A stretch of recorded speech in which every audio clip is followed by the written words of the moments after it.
Silakan Bapak Ibu untuk menjawabnya. Mulai dari ibu-ibu dulu. Silakan. Silakan, tidak apa-apa menjawab saja, kita tidak akan bahas jawaban Bapak itu, ya. Bisa refleksi kita, ya, tentang 4 pertanyaan ini, bisa sharing kita, bisa, ya, kita memahami ini sebagai sesuatu refleksi yang dalam. Silakan ibu-ibu, atau dari tuan rumah dulu, Bu Sumi, silakan Bu. Saya coba ya. Apa saja kebaikan yang dihasilkan oleh tumbuh-tumbuhan bagi keberlangsungan bumi sebagai rumah kita bersama. Untuk tumbuh-tumbuhan seperti awal tadi yang kita bicarakan bahwa bumi ini terasa panas, hari ini juga terasa panas. Biasanya kalau panas itu kalau ada pohon di dekat rumah kita itu udaranya itu terasa segar, adem gitu. Jadi itu salah satu membantu kita, tumbuh-tumbuhan yang membantu kita sebagai pelestari yang ada di dalam lingkungan kita. Mungkin yang lain? Silakan. Bu Sumi sudah memberikan satu refleksinya. Ibu-ibu, Saya, silakan Bu. apa saja kebaikan yang dihasilkan oleh tumbuh-tumbuhan bagi keberlangsungan bumi sebagai rumah kita. Tumbuh-tumbuhan itu sendiri sebagai salah satunya sebagai penghijau di lingkungan hidup kita, di mana fungsinya bisa menyerap debu-debu. Kebetulan kami ini hidup di dekat perusahaan, jadi sangat diharapkan untuk memelihara atau menanam tumbuh-tumbuhan yang diperlukan di lingkungan. Jadi sebagai fotosintesis juga mengisap karbon dioksida, ya, racun-racun yang ada di sekitar pemukiman atau di sekitar tempat tinggal kita diisap oleh tumbuh-tumbuhan yang ada di sekitar lingkungan, dan sebagai pemanis di lingkungan kita bila ada tumbuh-tumbuhan, seperti yang dikatakan oleh Bu Sumi tadi, untuk apa ya, menyejukkan, ya, kalau ada tumbuh-tumbuhan. Diborongkan nih Boleh. sampai ke bawah. Tidak apa-apa. Apa saja kebaikan yang dihasilkan oleh hewan bagi keberlangsungan bumi sebagai rumah kita. Kalau hewan itu ada yang senang, seperti binatang kayak kucing, kayak anjing, ya. Saya sebetulnya secara pribadi hewan itu suka, cuman tak sempat meliharanya. Jadi sebagai apa ya? Kalau anjing itu ya sebagai teman hidup lah saya bilang, ya. Maksudnya binatang peliharaan yang menjaga kita. Contoh seperti Bu Sumi, Mak Jong di gang ini, ya, saya tahu yang punya anjing, Mama Alek, kalau ada orang memulai dia sebagai security, ya, sebagai security penjaga kita. Lalu apa tugas saya sebagai manusia untuk karya Tuhan? Nah, kalau tugas saya untuk lingkungan hidup kayak tadi menjaga tanaman, saya tidak merusaknya. Nah, tapi tadi sore terpaksa saya harus memotong karena tanaman di belakang saya itu sudah hampir tinggi dari rumah. Jadi saya takut rumah saudara atau tangga saya di belakang suatu hari kena timpa pohon. Jadi saya potong sedikit, tapi masih bisa dahan-dahannya masih banyak, hanya potong sedikit aja. Jadi saya menjaga atau memelihara dan menanamnya kembali, supaya lingkungan saya tetap terasa asri. Apa yang aku lakukan? Berkegiatan ekonomi. Nah, ini yang saya paling suka. Cuman kadang-kadang jujur waktunya tidak cukup. Saya bercocok tanam paling hobi.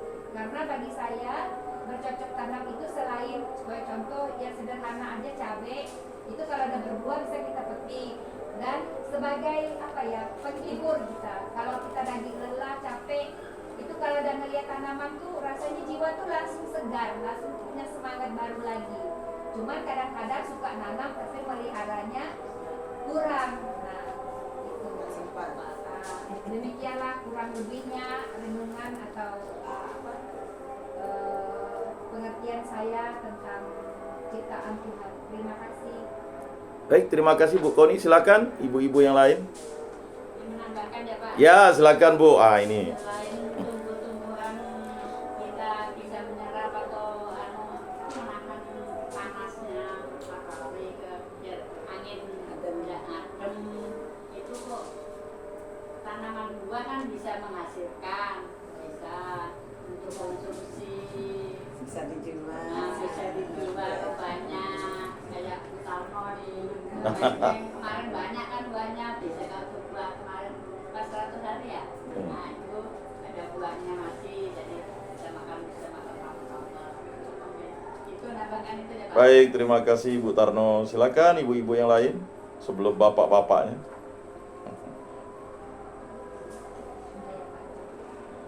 Silakan Bu. Ayo. Jangan. Baik, selanjutnya ke bapak-bapak. Ada berlima dengan saya nih kayaknya. Anak mudanya enggak ada kali, kurang. Ada di belakang. Oh, ada. Pak Jutin. Silakan Pak. Ya, apa saja kebaikan yang dihasilkan oleh tumbuh-tumbuhan bagi keberlangsungan bumi sebagai rumah kita bersama. Jadi sering kita tidak sadari bahwa tumbuh-tumbuhan itu salah satu fungsinya adalah untuk menampung air dan menyuburkan tanah. Jadi kalau tumbuhan itu memang selalu dipelihara dan tidak ditebang, kalau di hutan tidak ditebang, tapi kalau di sekitar rumah kita yang ditanam itu tidak dipelihara dengan baik, sehingga kalau hujan itu dia tidak bisa menyerap air. Nah, sehingga kadang-kadang itu karena ulah manusia itu kegunaan dari tumbuhan itu dapat membahayakan kita sendiri. Jadi kalau tumbuh-tumbuhan itu banyak yang ditebang, itu artinya mereka tidak bisa menampung air lagi, sehingga kalau di hutan kayu yang besar ditebang, apakah itu tingkah laku manusia untuk pembangunan atau mencari kehidupan, mengakibatkan ya tanah tandus, sehingga kadang-kadang hujan bisa menimbulkan ya bahaya bagi umat itu sendiri, manusia sendiri. Jadi itulah kadang-kadang manusia tidak menyadari bahwa tumbuh-tumbuhan itu salah satu fungsinya adalah untuk menyerap air, sehingga kehidupan manusia itu dapat berjalan seimbang gitu sementara. Baik, terima kasih Pak Jutin. Pak Jamal. Kalau menurut saya itu apa yang dihasilkan tumbuh-tumbuhan bagi keberlangsungan bumi sebagai rumah kita bersama. Menurut saya itu multi fungsi, banyak fungsi. Fungsi itu baik untuk kesehatan, untuk ya pokoknya untuk hidup kita, dan tumbuh-tumbuhan juga berfungsi juga bagi selain bagi manusia juga bagi kehidupan lainnya. Ya contoh saja kan, kalau dulu waktu saya masih ngerasa daerah ini masih hutan-hutan, banyak burung-burung ya, hinggap di dahan, burung keruak di semak-semak. Sekali dah mulai jadi rumah-rumah, lalu burung-burung binatang-binatang pun Mulai menghilang. Sehingga saya pikir aduh kasihan juga ini kan, tumbuh-tumbuhan juga kan, doanya juga membuat burung-burung binatang-binatang lain selain manusia senang, ya hewan-hewan makhluk ciptaan lain pun juga merasa senang. Ya mengapa saya katakan multifungsi ya, tumbuh-tumbuhan ini kan ada sifatnya bisa untuk sayur mayur, yang agar juga yang sifatnya untuk bisa langsung menjadi obat-obatan.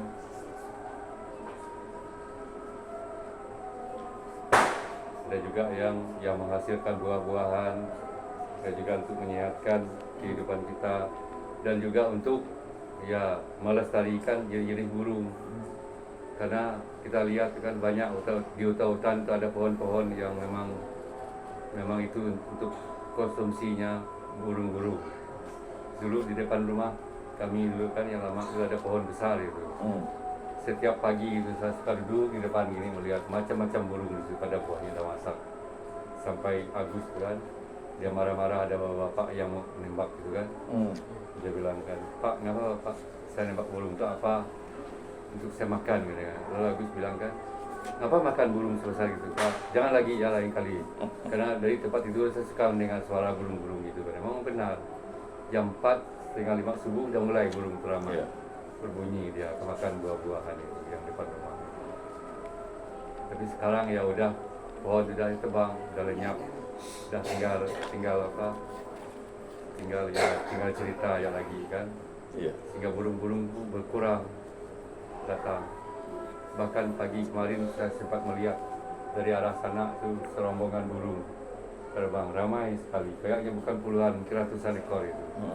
Sampai saya tercengang melihat itu kemana nih burung-burung ini bermigrasi. Mungkin di daerah tempat tinggal dia, ya tumbuh-tumbuhan, pohon-pohonan mulai hancur, mulai hilang, sehingga tidak ada lagi tempat tinggalnya atau tidak ada lagi buah-buahan bukan jadi makanannya. Sehingga ramai sekali dia terbang. Saya tidak tahu yang lain ada yang melihat enggak. Kebetulan saya duduk depan rumah saya sempat melihat. Sore. Pagi saya lihat rombongan burung itu banyak sekali. Ya tidak bisa saya perkirakan itu ratusan ya. Entah kemana mereka bermigrasi ya tidak tahu lah kan. Sehingga saya dah fikir pastilah burung-burung itu di tempat tinggal dia itu dah alamnya dah rusak. Sehingga ya burung ya kan bisa berpikir mungkin yuk kita pindah ramai ya kan gitu. Apalagi nanti kalau manusia kan ada bumi ini mulai pemanasan global apa itu kan, nah, kemana lah kita ini nanti bermigrasi kan, orang barat ke timur, orang timur ke barat gitu jadinya. Mungkin Tuhan membuat supaya gantian lah katanya kan, gantian merasakan bagaimana dingin panas gitu. Dan mungkin ya kalau orang barat ke timur kan mungkin mereka bisa lebih hidup berubah kan. Karena harus kita akui lah sekarang, karena merasa ekonomi kan, kalau di bidang ekonomi memang orang barat jauh lebih maju dari kita. Fasilitas hidupnya dan sebagainya kan, bandingkan dengan orang timur. Kenapa? Karena mungkin kita orang di timur ini agak manja. Manja apa? Ya, tidak ada sayur pergi ke hutan, dapat nabung 2 biji sudah cukup. Tidak ada ikan, ya pergi najur, mancing. Dapat 2-3 ekor cukup lah ya kan. Gitu. Kenapa? Karena kita dimanjakan juga oleh alam kan? Oleh alam.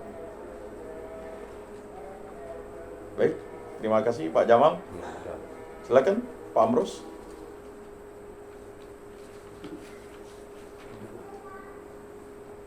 Mungkin ada Pak Anton. Silakan Pak Anton. Baik. Kalau saya lebih menyoroti pada tanggung jawab yang diberikan Tuhan kepada kita manusia. Saat penciptaan dunia ini, Tuhan sebenarnya menciptakan sebuah keseimbangan. Nah, tanggung jawab kita sebenarnya manusia adalah menjaga keseimbangan ini. Kemudian dari sisi manusia semakin lama semakin banyak, semakin berkembang, maka pemanfaatan yang telah diciptakan Allah, baik itu tumbuh-tumbuhan dan binatang, pemanfaatannya tidak seimbang. Nah, karena ketidakseimbangan inilah makanya banyak terjadi malapetaka ya. Ini akibat dari kita yang salah mengelola bumi ini.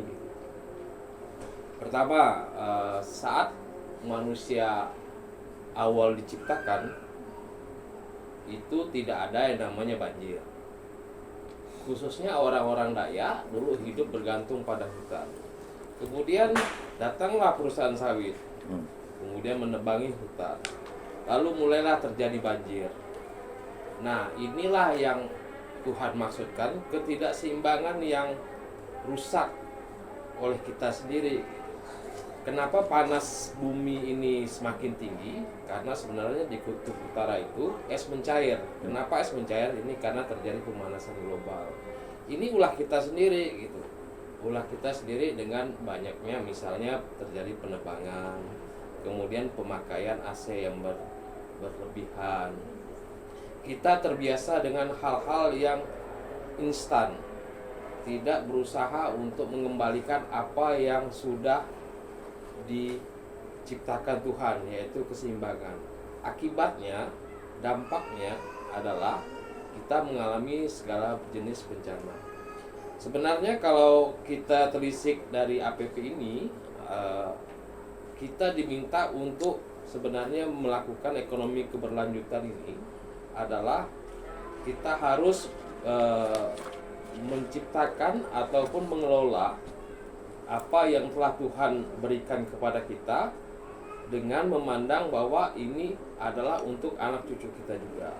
Tuhan sudah berkata bahwa kita sebenarnya adalah penanggung jawab atau penguasa segala hal yang Tuhan ciptakan. Hanya saja memang beberapa dari kita lupa tentang ini gitu. Akhirnya memang keserakahan dan kepentingan pribadilah yang menjadi tujuan utama terhadap pengelolaan sumber daya alam kita.